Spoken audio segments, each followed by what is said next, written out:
Ranjid. How are you? Very well, thank you. Very lovely to meet you. Thank you. My first question is, can you say a little bit about yourself, who you are? Okay. Well, the manner in which I present myself is, you might say, the manner in which I last experienced in a physical environment. So in that manner I am of Indian birth and of the Sikh beliefs. And for quite some time I ultimately trained as a doctor.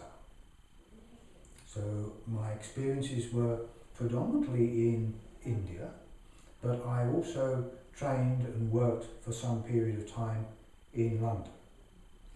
What year would that have been? That would have been in about 1870. And what made you decide to assist David in the healing practice work?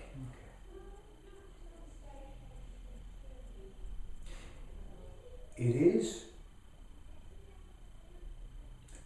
almost quite simple that David and I are not strangers. We have worked together on a number of occasions before. And as many are now discovering, that even when you choose to have an experience in a physical form as a human being in this environment, that those that you might say work with you, watch over you, they are always, of course, those that know you exceedingly well and are very familiar, so that they can assist in your journey and experience here.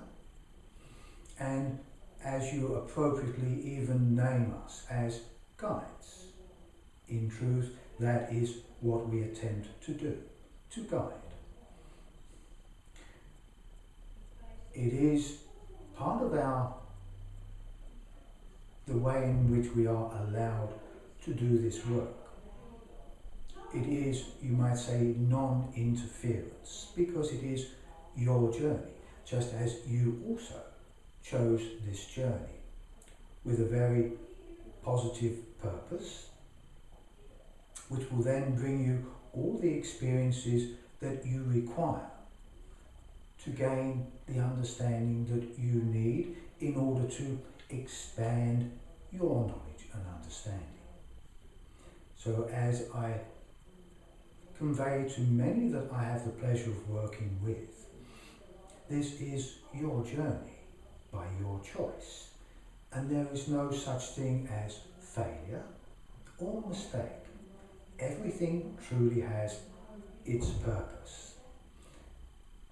The biggest challenges, of course, are no doubt the hardest, but often they are the ones that help us to expand our knowing in a much unforgettable manner, you might say. So in much of the work that we lend ourselves to assist with is encouraging individuals to review elements of their past so that they can identify clearly, without judgment, without anger, to see truly what that experience gave them the opportunity to learn from. Many of these, of course, ultimately come through the emotional level. Many suppress them. Sometimes these events are suppressed by others around the individual. But of course, by suppressing it within, ultimately these things, as you might say, tend to come to the surface in whatever manner that they can, and quite often present themselves as emotional disease, mental disease, or even physical disease, depending on the journey of that particular individual. So most of our work is to help individuals identify with that element of themselves, reconnect with who they are. Because often in a physical environment, with the amount of influence by those around them, whether even it is by loved ones or by people that they grew up with, friends. Certainly the cultures that one is brought up in has a direct influence on how one portrays themselves or presents themselves to others. And what often occurs in these situations is that the individual loses sight of who they are.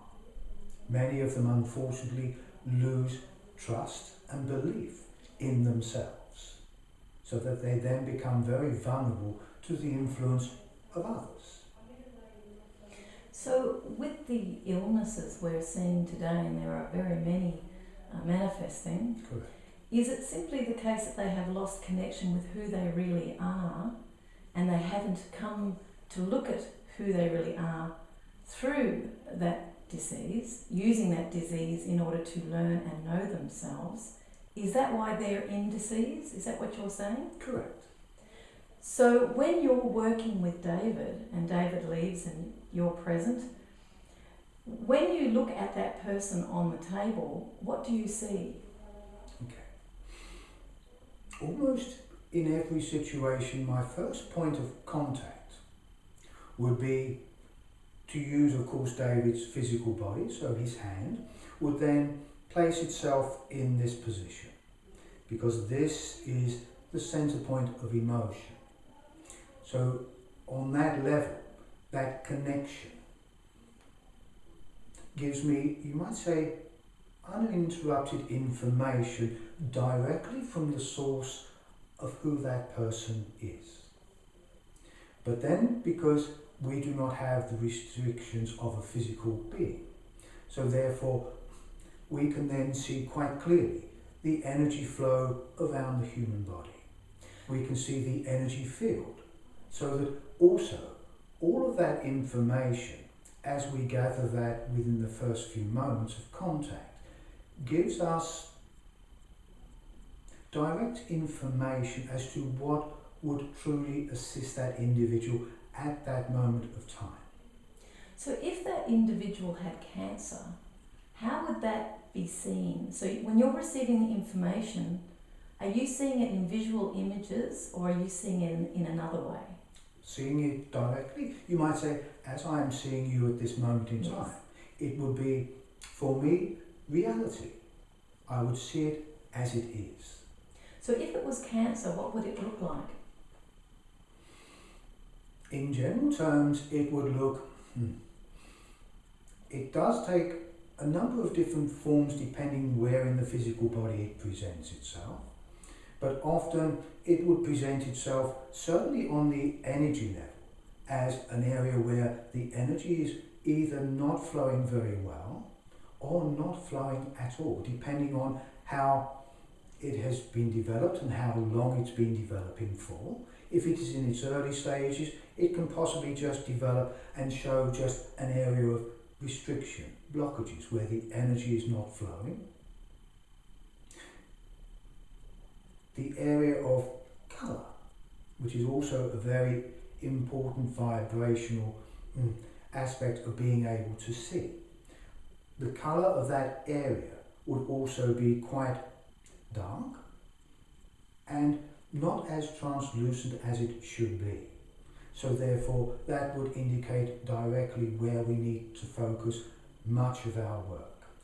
And how would you work with a patient who has cancer? Okay. Again, as I'm sure you're already aware, energy has no boundaries. It has no restrictions.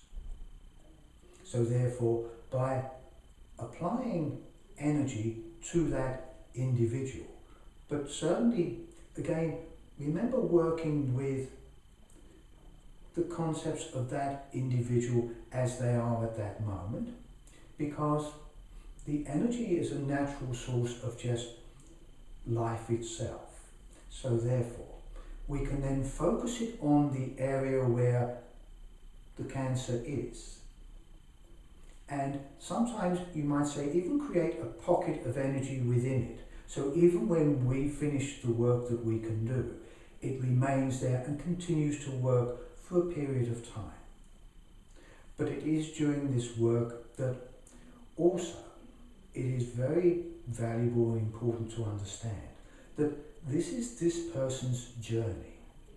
We must not alter or interfere with it, but we can assist the learning and the knowing, so that during the work that we do, we help to impart information to that individual as to how they can maintain their well-being. So if they have dis-ease in any other level, emotionally, nearly always mentally, we can help them bring their energy flow more back into alignment so that their energy can continue the work that we can assist with. Again, often working with someone for the very first time, I often remark to them, we do nothing to you, we do it with you. This is your journey, your responsibility, but we can and will, if you choose, assist you. When you say we can and will if you choose, is there cases where the journey may well be to have cancer and pass over? Correct. So would you communicate that choice through the higher self? Is that how you would communicate with the other? There are certain degrees of information and sharing that on the physical connection, because of course being in a physical form, a human being, that we need to communicate directly with that human being, because of course if they are scared, nervous, frightened, to be able to impart useful and appropriate information that will help them gather the confidence to do what they need to do. So verbally we can then communicate on certain aspects of what we can share with them. But you are quite correct. Much of our work is also done on that level of their also higher self, as some people would assume. Because again, we often mention to individuals that there are 4 elements to a human being. There is of course the physical, there is the emotional, the mental, and ultimately the spiritual aspect. That part that some unfortunately are not in direct connection with, but it is always there. There is always that aspect of you that remains in its true form, that sense of who you are. Now it is at this time of change in the environment within this world that this is now starting to be encouraged to come closer, and it will touch everyone. And what would you regard as the true self? Okay. The true self is that element of you that is in wholeness, it is in balance of who and what you are. It has, of course, the memory of every experience that you've ever had.